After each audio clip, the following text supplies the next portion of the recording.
Sarita. You are timeless, you are weightless. Your age is incalculable, and your space has yet to be constructed or charted. You will always straddle two languages, which is to say that the words slipping from your tongue and teeth will always seem foreign. You will always question the existence and extent of your freedom. Many of your memories will be shackles. Others will be warm but distant. And your desire to preserve them will destroy you if you let it. Your chains will grow lighter with time.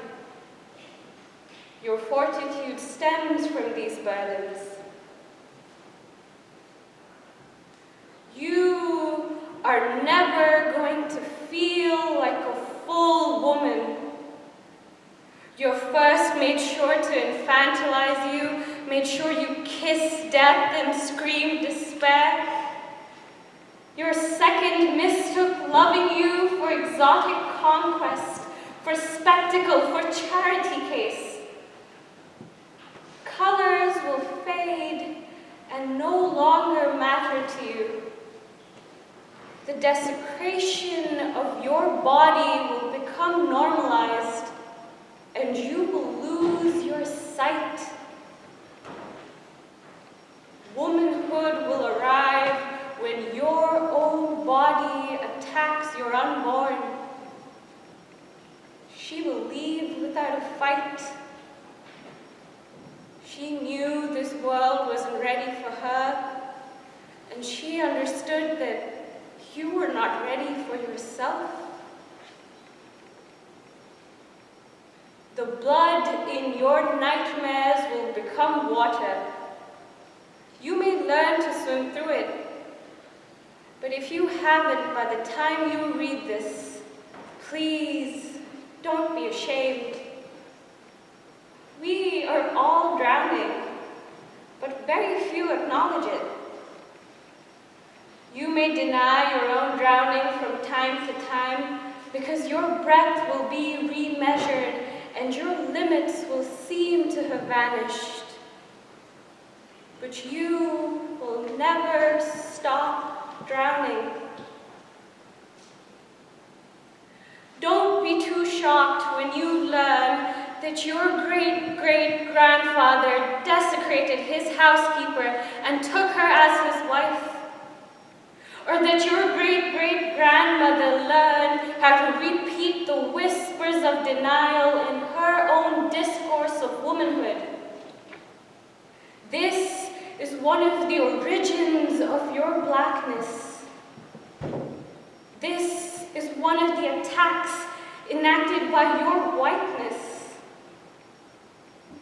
It will both terrify and soothe you to know that you have shared experiences across generations, even if they are the demons known as abuse and rape.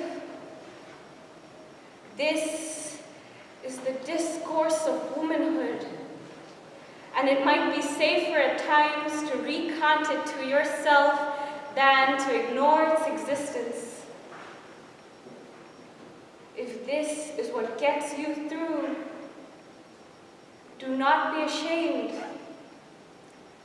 Your family history is one of imperialism. The history of womanhood in your family consists of blood, pain, tears, sacrifice, swallowing, cussing, silencing, loneliness, invasion, discomfort, dignity, salvation. Womanhood is an indictment in your family. You are both the sinner and the sin, the stone and the throw.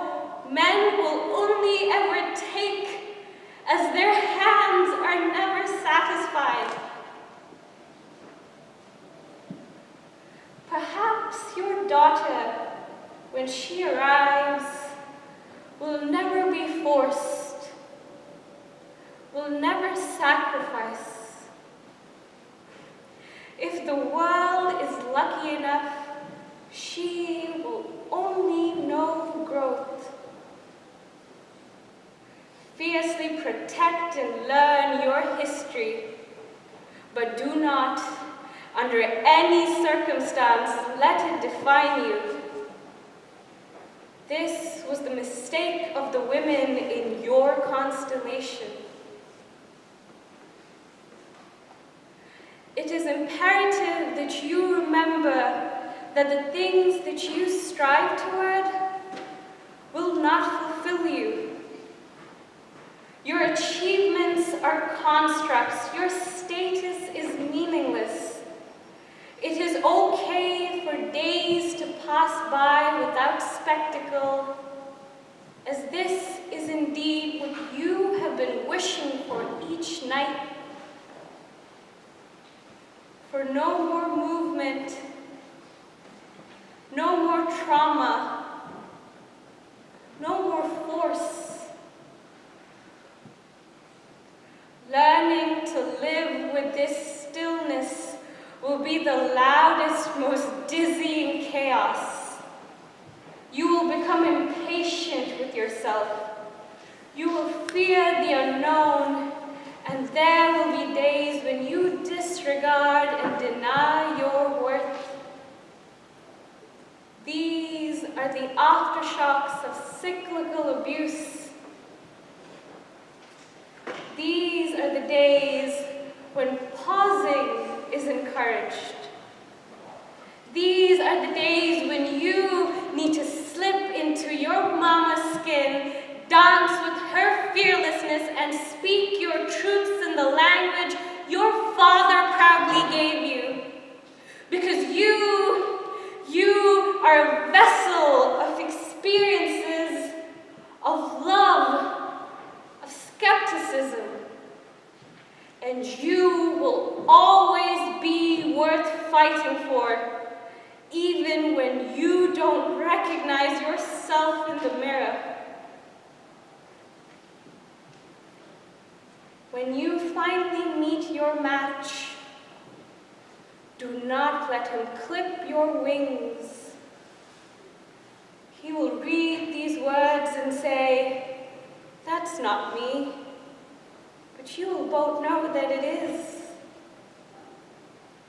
He will say, "That's the past," but you will both know that your flinches and nightmares indicate otherwise. He will never lay a hand on you, yet you will always fear what his silhouette evokes.